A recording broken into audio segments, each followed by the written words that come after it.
gather here today to reflect on the concluded Labor Day celebrations in Kenya on 1st May 2026. The workers of Kenya are expected to get relief and hope. All they received were false promises repeated year after year. Historically, Labor Days are rooted in the understanding that the dignity of every worker is public good that must be protected at all costs. Fair pay, decent work environment, decent treatment, and worker solidarity must stem. The struggles of one of us are the struggles of all of us. Unfortunately, here in Kenya, most of the workers are on their own. We have a labor union led by a Secretary General, sorry to say, a professional broker who dines with every government in power for his selfish interests. On 1st May 2026, when he should have agitated for the rights of the Kenyan worker, he was seen dancing very happily with the oppressors shouting "two term." What a shame. I have nothing against dancing. I love dancing myself. But I believe dancing is an act of happiness. So how one gets the temerity, the courage to dance when the people you lead are crying, they are in anguish, shocks all of us. More than 20 million Kenyans wake up every morning and go to work. These great and patriotic Kenyans, for far too long, have remained unheard. To many of them, a job does not mean a decent life.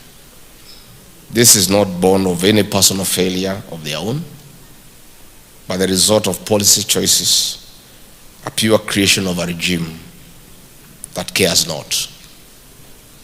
The government and some labor unions like KOTU are busy creating 50 billionaires and 55 million poor Kenyans in a spat of 3.5 years.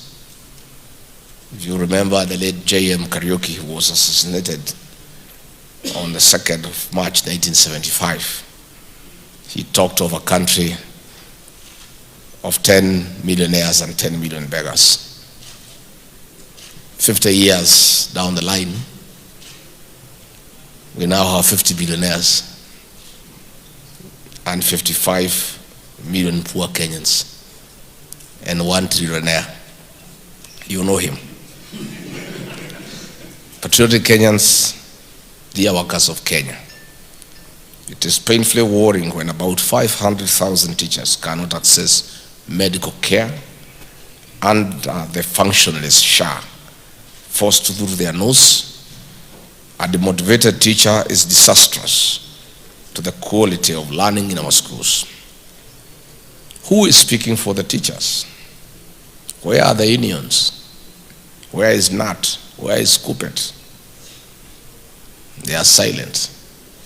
They can't speak because their mouths are full. They are observing table manners that says when your mouth is full, you don't speak. They can't speak and they don't speak because their mouths are full. They are dining with the oppressor.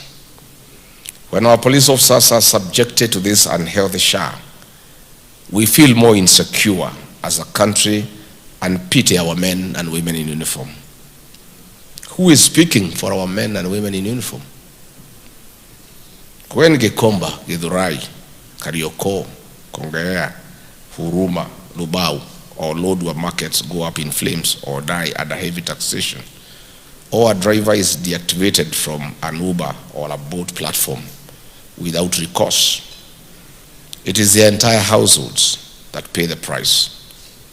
Their families suffer irreparable pain. About 4 or 5 about 4 out of every 5 workers earn their living in the informal economy. Informal workers in Kenya remain marginally excluded from the national planning, socially unprotected, and functionally exploited. Who hears the plight of Mama Fua, who most of the time is overworked and underpaid? Despite the 938,000 posts across government ministries, parastatals and county governments, the public wage bill takes up roughly 35% of the national revenue. Yet, despite this, too many households still struggle to pay rent, buy medicine, keep children in school, and plan for their future. The question is why? There was a time when the payslip meant something in this country. It held the dignity of the Kenyan, or the working Kenyan. It was evidence that you had shown up, done some work, and earned your keep. Today, the payslip does not show what you earn. It shows what you cannot afford. Between pay as you earn, SHA, NSSF, the housing levy, and other statutory deductions, between 30 to 45% of a worker's gross pay is gone before it ever reaches their hands. It makes matters worse. Were it not for the public outcry in the run-up to the 10th August 2027 elections, William Ruto intended to introduce the National Infrastructure Fund levy. This would have seen deductions on the workers' payslips rise up to 50% of their hard-earned pay. It is a matter he plans to revisit in the unfortunate event he secures a second term. Workers be forewarned. With a mutilated payslip by William Ruto, the Kenyan worker has been denied spending power in a historic high. No wonder the economy of our nation has dipped from 7.6% growth in 2021 to the current 4.6%. Numbers do not lie. I'm aware William Ruto is disputing these figures that have been released by a department in his own government. A department in his own government has released figures telling the people of Kenya how the economy is performing. And he is saying those numbers are a lie.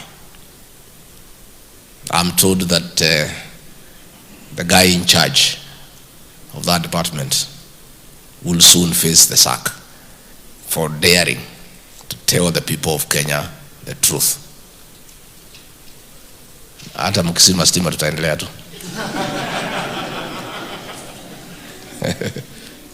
Oh, great. See the skyrocketing fuel prices, high inflation rates, high lending rates, increased crime rates, among others. And the Ruto regime remains unbothered, unbothered. To them, the Kenyan is an extremely happy person. What a regime. Patriotic Kenyans, we must ask why other workers of the country are being put through this pain. Is it worth it?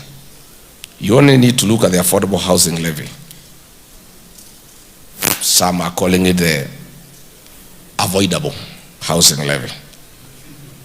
And I think we need to, next year, to shift from affordable housing levy to avoidable. Look at the affordable housing levy to see that the government is taking from its citizens without giving them what they promised. Billions of shillings have been squeezed from the payslips of Kenyans without due accountability. These are not voluntary deductions, rather deductions forced by William Ruto to the Kenyan worker through the National Assembly. Audit reports show large sums parked in private or intermediary accounts, earning interest that lines the pockets of one individual. The State Department of Housing has no capacity to absorb these funds. It's too much money that has been taken from workers forcibly, and the State Department has no capacity to absorb those funds. So these funds deducted from workers of Kenya are stashed in William Ruto's Syrian bank that has exponentially grown to a level extraordinary. For instance, in the financial year 2022, deposits of this bank before Ruto bought it were only 25.4 billion. After he bought it in 2023, they increased by 9% to 27.6 billion, reflecting organic growth from the legacy retail and SME base. In 2024, William Ruto's deposits gotten forcibly from the Kenyan workers continued to accelerate and rose to 44 billion shillings, a jump of about 60.8% year on year as the bank began onboarding bigger institutional and government-linked accounts.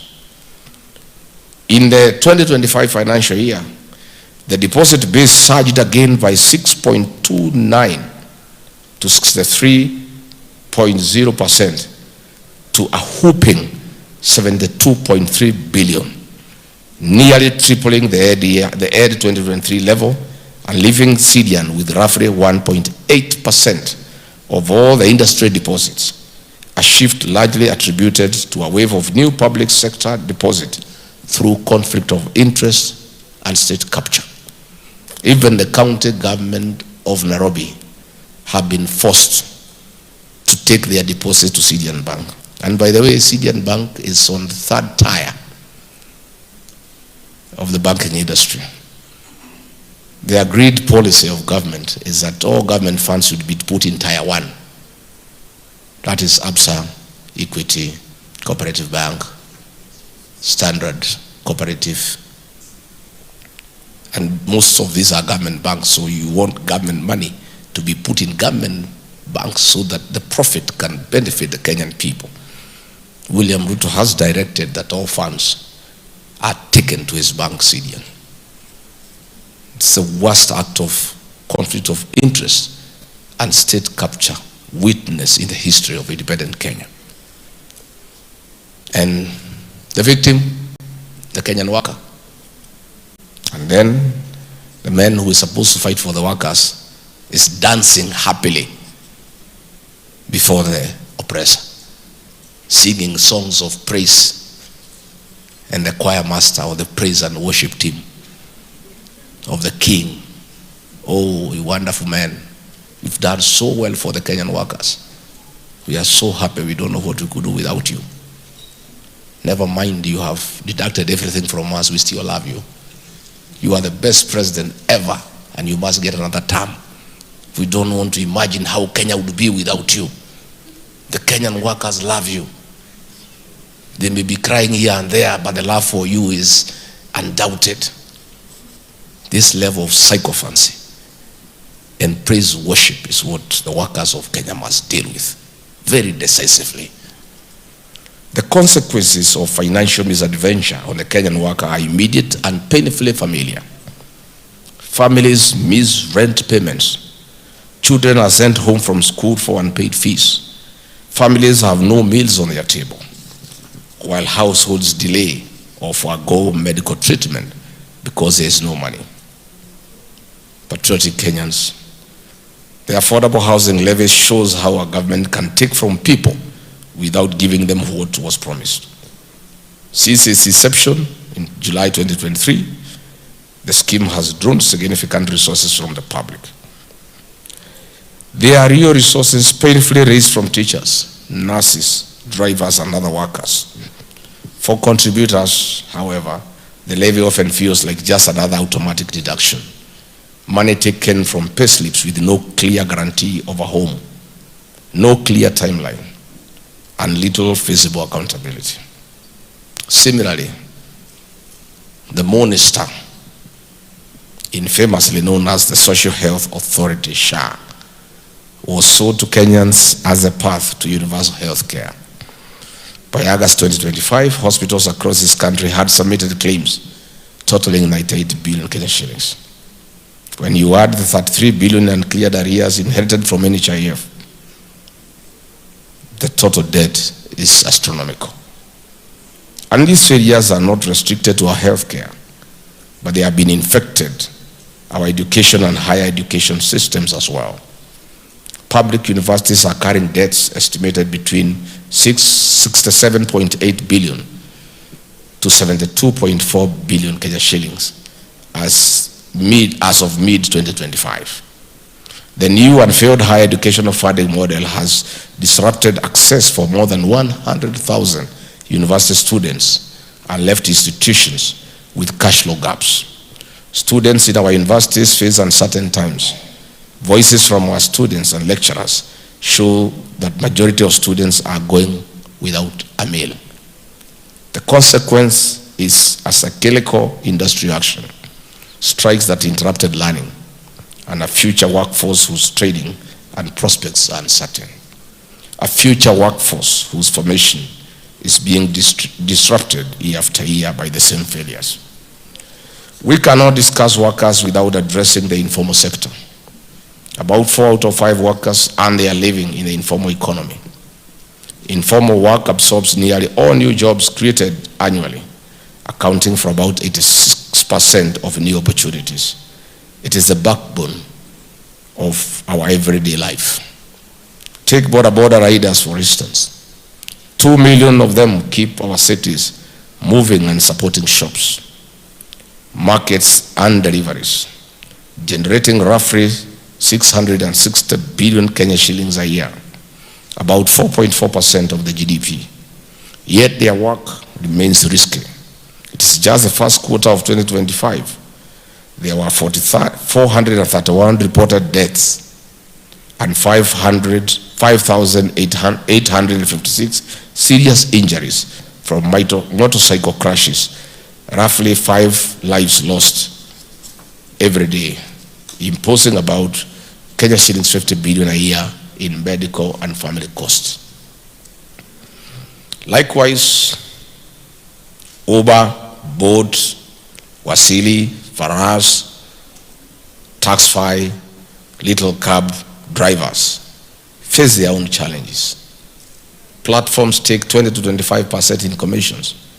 Many net under 100 shillings an hour off peak, despite 10 to 14 hour shifts, and a single unexplained deactivation can wipe out a family's income overnight.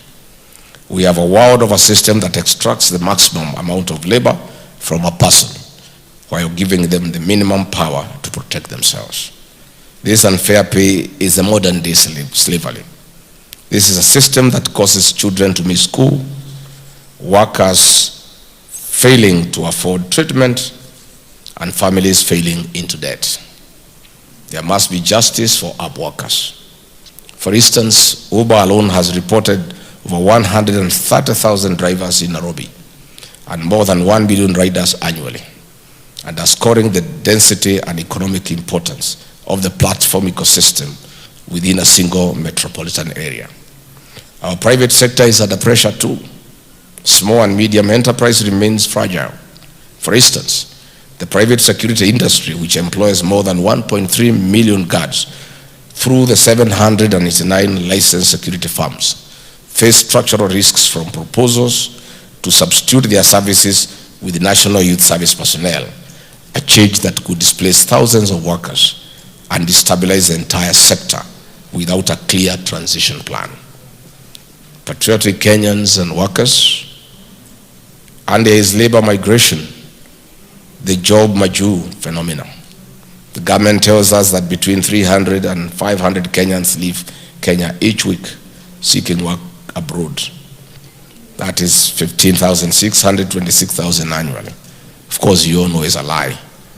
That kind of movement at the airport would have been noticed by everybody. This is another mirage.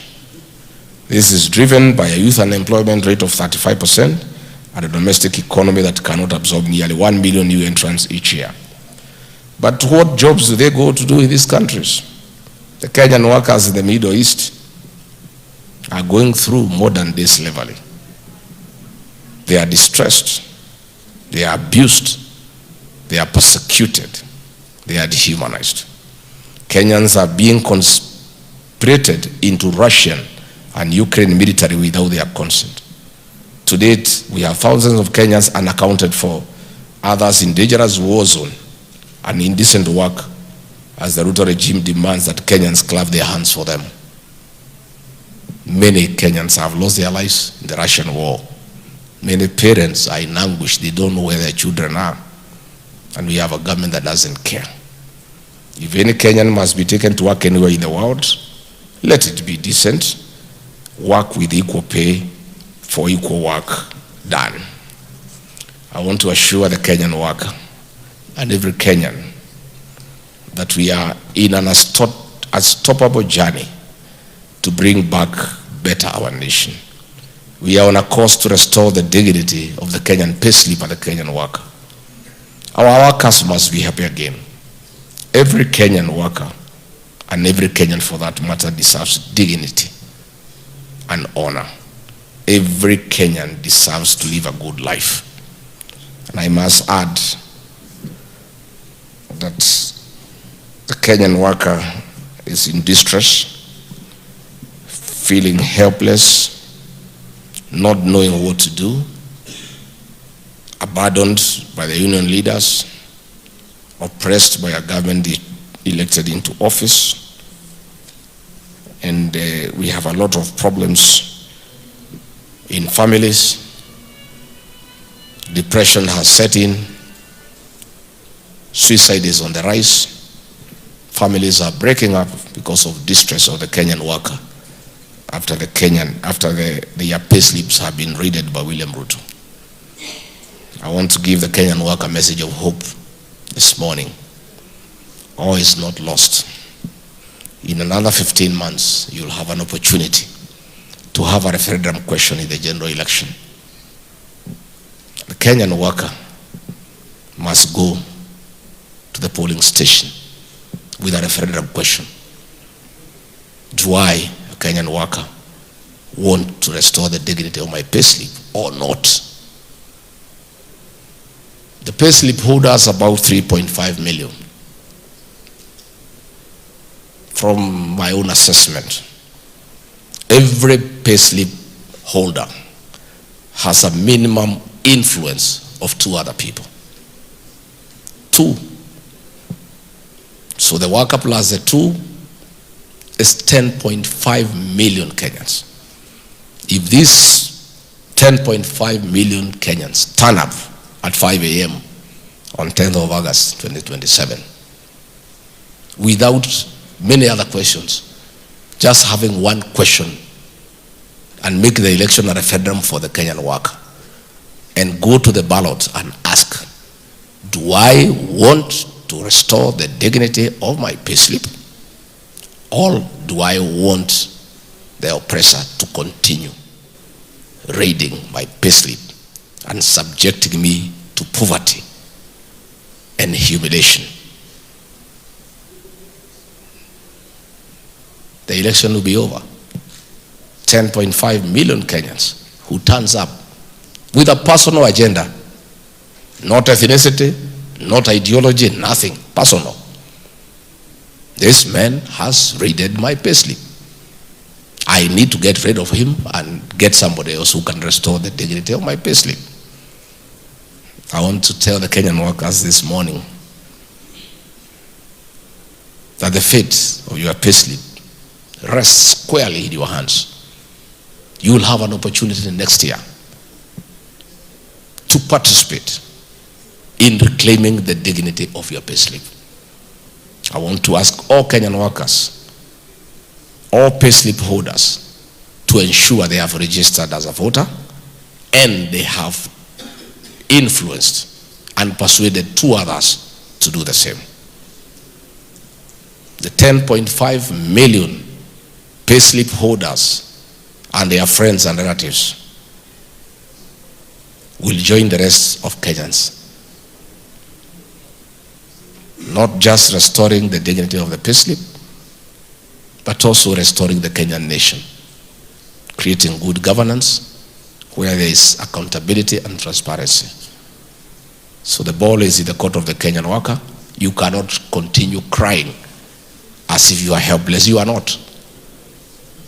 Much as you are suffering indignity, much as you feel suffocated, you have a chance in another 14, 15 months to be an active participant in deciding your own fate and how you want to be governed and how you want your payslip to look like. Secondly, the people entrusted to speak for the Kenyan workers have abandoned them. The Atwolis of this world are a disgrace to the Kenyan worker. I cannot understand how workers every year, every time there is an election for Kotu, they go and vote back this Muse. I can't understand. And he's just after his own stomach. I remember when we came into office with William Ruto in 2022, this Atwoli had been on record campaigning for Azimio and actually advising William Ruto to look for a tree in Sugoi where he'll hang himself because he will lose. I couldn't believe it when I found him in State House when we went in. And he was there laughing and dancing on the corridor. He was brought by Musalia and Wetangula to see William Ruto. And I asked William Ruto, how come Atwoli is here? I thought this man was saying that you should look for a tree in your compound to hang because you cannot be president. He laughed sheepishly and told me, Rigathi, you don't seem to understand this country. Every man has a price. He's Atwoli. He's a useless fellow. He just wants money. That's why he's here. And it has happened. He has abandoned the workers. He is now the lead praise singer of the William Ruto praise and worship team. He is the lead soloist. He sings with both bass and soprano. To praise a man who has made the lives of workers hell. To sing praises to a man who has impoverished Kenyan workers. To affirm a man who have made workers beggars in their own country. The workers of Kenya, since you seem to be unable to remove this man, my proposal to Kenyan workers is about time we created another alternative organization to champion the rights of the Kenyan workers so that workers have a choice. They don't have to be in court. I want to urge you to start forming that body. I know William Ruto, through the Registrar of Trade Unions, will frustrate the registration of that organization. But again, mine is just to assure you, get your paperwork in order, get the members in order. Next year, in October, when we are in office, we shall register the new organization that will champion the interest of the Kenyan worker.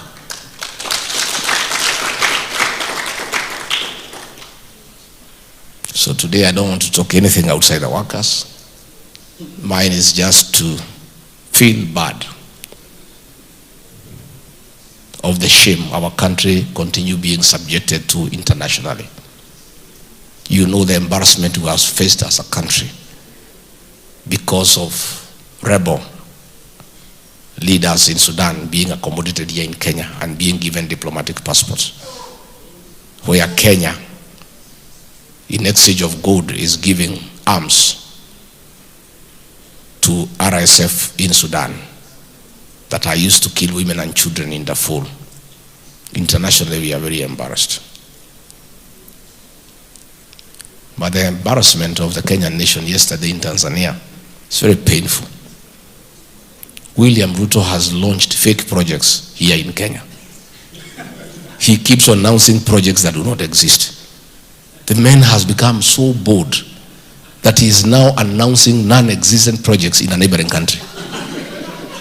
You know, It's so embarrassing to our country that a president from Kenya goes to Tanzania to announce that there will be a project in Tanga for oil refinery when the president of the country is not even aware of such a project. You know, it's a kind of insolence, impunity. You know, he has lied to Kenyans so much that he has no qualms about going to lie to the people of Tanzania. How do you go to a neighboring country to announce a project that is non-existent? And even the president of that country is complaining. At least Mama Suluhu, she is a very bad dictator who has blood on her hands. And we are happy that the International Criminal Court is slowly cornering her. But at least, despite being a brutal dictator, she had the decency to say, no, this is too much of a lie. You know?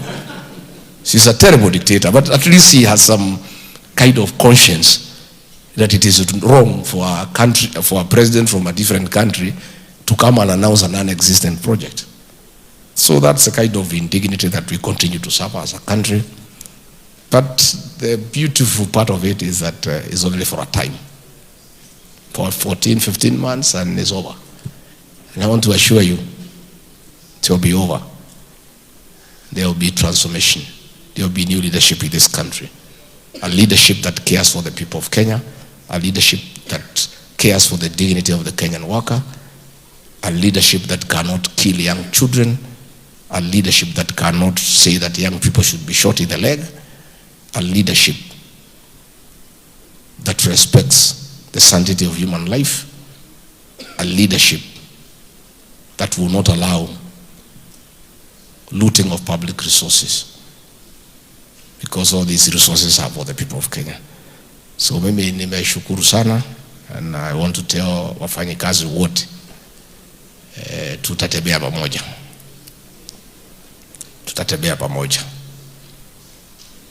Mimi si ati mimi niko kazini. Ni mshahara peke yake sina, lakini niko kazini. I have work to do. I have work to do. And I'm working very hard. I don't sleep. I have work to do. I'm a man on a mission. I must correct the mistake that I made. I am highly responsible for misleading the people of Kenya to elect William Ruto. I mobilized millions of supporters to elect him. He deceived me and deceived the people of Kenya.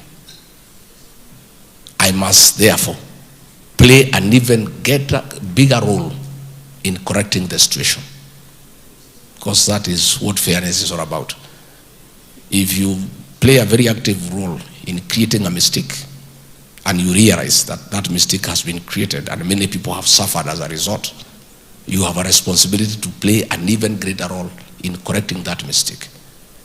That is the kind of passion that I have, and a responsibility to the people of Kenya. Regarding Gachagua, you played a great role in putting Kenya in the mess it is in. Please play an even greater role in getting us out of this mess. That we shall do. That we shall do.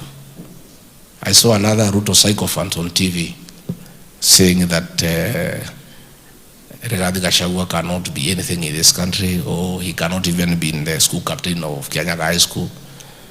You know, many people do not understand leadership. There are many types of leadership. There is charismatic leadership, the one of Jomo Kenyatta and Kwame Nkrumah. There is traditional leadership, the one of Luada Magere. There is positional leadership, the one of Daniel Arap Moi and William Ruto. But there is also functional leadership, where you are a leader without any position, but you are a man of great influence.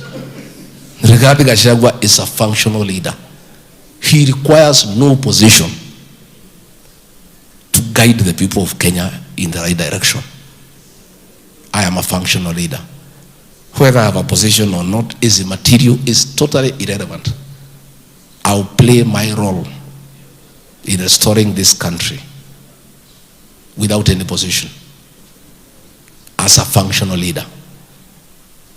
And if you wanted to know what functional leadership is all about, look at the national conversation.